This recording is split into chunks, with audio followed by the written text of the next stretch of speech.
Assalamualaikum warahmatullahi wabarakatuh. Selamat kembali ke channel Masri Muhammad dalam siri Malaysiaku episod yang ke-56 kali ini. Mudah-mudahan negara kita Malaysia sentiasa diberkati dan dirahmati Allah Subhanahu wa taala. Amin ya rabbal alamin. Bagi sahabat-sahabat dan kawan-kawan yang baru pertama kali masuk ke channel saya ini, sila subscribe dulu channel saya ini. Mudah-mudahan ianya dapat membantu saya berkembang di masa-masa yang akan datang. Sahabat-sahabat dan kawan-kawan semua, pernahkah kita terfikir bagaimana sebuah bandar di kawasan Asia Tenggara ini yang suatu ketika dahulu hanya dikenali sebagai pusat perdagangan biji timah, tetapi kini berdiri sebaris dengan kota-kota besar dunia. Jadi itulah Kuala Lumpur, ibu kota kebanggaan kita rakyat Malaysia. Sahabat-sahabat dan kawan-kawan semua, ianya terkait dengan satu maklumat yang baru-baru ini kita dapat lihat, di mana Kuala Lumpur secara rasminya tersenarai di dalam top 40 bandar paling power di dunia, mengatasi ratusan bandar-bandar lain dari pelbagai dunia. Maklumat ini dikeluarkan oleh The Institute for Urban Strategies di Mori Foundation yang terkait dengan Global Power City Index tahun 2025. Saya paparkan di sini maklumat yang terkait dengan the most powerful cities in the world dalam tahun 2026 yang dikeluarkan oleh The Institute for Urban Strategies. Kita lihat di sini bahawa Kuala Lumpur tersenarai di tangga yang ke-37 dengan skor 959.6, mengatasi bandar seperti Bangkok di tangga 38 dan Washington DC di tangga yang ke-39. Jadi sahabat-sahabat dan kawan-kawan semua, di dalam video kali ini kita akan sama-sama menyelami data-data dan juga fakta yang menyebabkan Kuala Lumpur menjadi di antara bandar ataupun kota paling power di dunia, dan bagaimana pula Kuala Lumpur sudah berupaya mengatasi atau menyaingi ibu kota negara-negara ASEAN yang lain. Hanya 3 bandar di kalangan negara-negara ASEAN termasuk di dalam senarai ini, iaitu Singapura pada tahap ataupun tangga yang kelima dengan skor 1293.1, Bangkok pula di tangga 38 dengan skor 954, dan Kuala Lumpur di tangga yang ke-37. Senarai ini dibangunkan melalui 6 fungsi utama, iaitu yang pertama ekonomi, yang kedua penyelidikan dan pembangunan R&D, yang ketiga interaksi budaya, yang keempat kualiti hidup ataupun livability, dan yang kelima alam sekitar, yang keenam accessibility. Mari kita secara ringkasnya melihat pencapaian Kuala Lumpur di dalam 6 kategori yang telah disenaraikan tadi.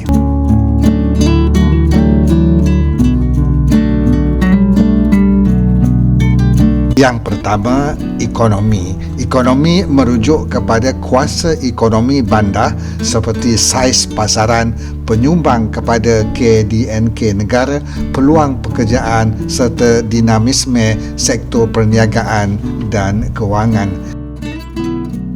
Kuala Lumpur adalah antara penyumbang utama KDNK Malaysia, di mana dalam tahun 2024 menyumbang sekitar 15.9%, menjadikannya antara kawasan metropolitan paling produktif di Asia Tenggara. Contohnya di sini kita lihat di dalam Oxford Economic Global Cities Index tahun 2025 yang menilai 27 indikator pelbagai bidang mendapati bahawa Kuala Lumpur berada di tangga 79 daripada 1000 bandar global, dan ini menunjukkan bahawa saiz ekonomi dan juga potensi pertumbuhan yang kukuh walaupun persaingan hebat dari bandar-bandar lain. Kita lihat juga di sini kedudukan bandar-bandar utama lain di kalangan ibu kota ASEAN jauh di belakang Kuala Lumpur. Jakarta 159, Bangkok di tangga 199, Manila di tangga 206 dan juga Ho Chi Minh City, Vietnam pada tangga 286. Yang keduanya R&D ataupun penyelidikan dan pembangunan. R&D di sini dilihat menilai aktiviti penyelidikan, inovasi teknologi dan juga prestasi institusi akademik yang terkait dengan ekosistem ilmu dan penjanaan inovasi. Contohnya di sini berada di tahap yang ke-12 dalam QS Best Cities for Student Ranking tahun 2026, hanya satu tangga di belakang Singapura. Kedudukan yang agak tinggi ini mencerminkan bahawa Kuala Lumpur telah berjaya memupuk ekosistem penyelidikan dan pembangunan R&D serta inovasi yang baik, yang mana semakin menarik ramai pelajar, penyelidik dan juga perusahaan berasaskan teknologi untuk datang ke Kuala Lumpur. Yang ketiga, interaksi budaya, yakni bandar multicultural dan menjadi tarikan global. Kuala Lumpur sendiri adalah satu pusat multicultural budaya yang terulung di Malaysia, di mana gabungan budaya Melayu, Cina dan India menghasilkan adegan seni, makanan dan juga budaya yang dinamik, yang akhirnya berjaya menarik begitu ramai pelancong untuk datang mengunjungi Kuala Lumpur. Kita lihat di sini bahawa dalam tahun 2025, Kuala Lumpur telah tersenarai top 10 destinasi pelancongan yang paling ramai dilawati di seluruh dunia oleh pelawat antarabangsa, iaitu sebanyak 17.5 juta pelancong yang datang ke Kuala Lumpur pada tahun 2025 yang lalu. Faktor yang keempat ialah dari segi livability ataupun kesejahteraan penduduk dari segi perumahan, perkhidmatan, keselamatan serta sistem kesihatan, rekreasi dan kemudahan bandar yang menarik. Terkait dengan soal ini, saya paparkan di sini satu maklumat berkaitan dengan Asia Pasifik Best Cities 2025, di mana kita lihat di sini Kuala Lumpur berada 10 terbaik di rantau ini untuk kombinasi faktor kualiti hidup, prosperity ataupun kemakmuran dan juga peluang pekerjaan. Kita dapat lihat di sini dari segi purata gaji bulanan penduduk di beberapa bandar utama di Asia Tenggara, di mana kita lihat Kuala Lumpur purata gaji bulanannya ialah $1,321, mengatasi bandar-bandar utama lain seperti Bangkok di tangga ketiga dengan $839, Manila tangga ke-6 $531 dan Jakarta ke-7 $522 sebulan. Semua maklumat ini menjurus kepada pencapaian Kuala Lumpur sebagai tempat tinggal yang menarik di kalangan penduduk tempatan dan juga ekspatriat. Aspek yang kelima kita lihat ialah dari segi alam sekitar, iaitu menilai komitmen bandar terhadap kelestarian, ruang hijau, kualiti udara dan juga amalan pembangunan yang lestari.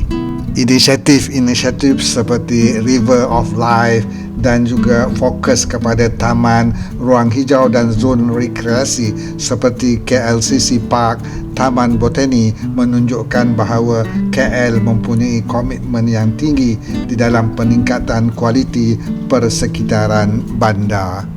Buktinya di sini kita lihat Kuala Lumpur berada di ranking ketiga di peringkat bandar-bandar ASEAN dengan 32% kawasan hijau, mengatasi Phnom Penh 10.5%, Jakarta 6.5% dan Bangkok 3.3% kawasan hijau. Pencapaian dalam aspek ini mencerminkan usaha berterusan dalam mengimbangi pembangunan pesat dengan kelestarian alam sekitar. Dan faktor yang terakhir, yang keenam, ialah accessibility, iaitu hub pengangkutan dan juga mobility global. Accessibility ini merangkumi ketersambungan antarabangsa, interconnected dan juga infrastruktur pengangkutan serta capaian digital. Kalau kita lihat di sini bahawa Kuala Lumpur telah menjadi hub pengangkutan utama seperti KLIA yang menghubungkan bandar ke lebih daripada 60 destinasi global. Projek-projek infrastruktur besar seperti Merdeka 118, KL Central dan juga pelaburan di dalam MRT, LRT meningkatkan mobiliti dalaman dan juga antarabangsa. Penarafan dalam beberapa indeks menunjukkan Kuala Lumpur semakin kuat sebagai hub perdagangan dan juga perjalanan global serta perhubungan udara yang mantap. Secara keseluruhannya, accessibility Kuala Lumpur menyokong peranannya sebagai pintu masuk ke Asia Tenggara. Sahabat-sahabat dan kawan-kawan semua, sebagai rumusannya, pencapaian Kuala Lumpur sebagai antara 40 bandar paling power di dunia menunjukkan bagaimana kejayaan perancangan dan juga pelaksanaan pembangunan yang tersusun membolehkan Kuala Lumpur membangun dan berdiri setaraf dengan kota-kota besar di dunia yang lain. Terima kasih kerana sudi menonton video ini hingga ke akhir. Jika anda suka video ini, sila subscribe channel saya dan juga like, komen dan share video ini. Mudah-mudahan ianya dapat ditonton oleh lebih ramai lagi kawan-kawan kita di luar sana. Sehingga kita berjumpa lagi dalam video saya yang akan datang. Salam hormat, salam ceria dari saya Masri Muhammad. Assalamualaikum warahmatullahi wabarakatuh.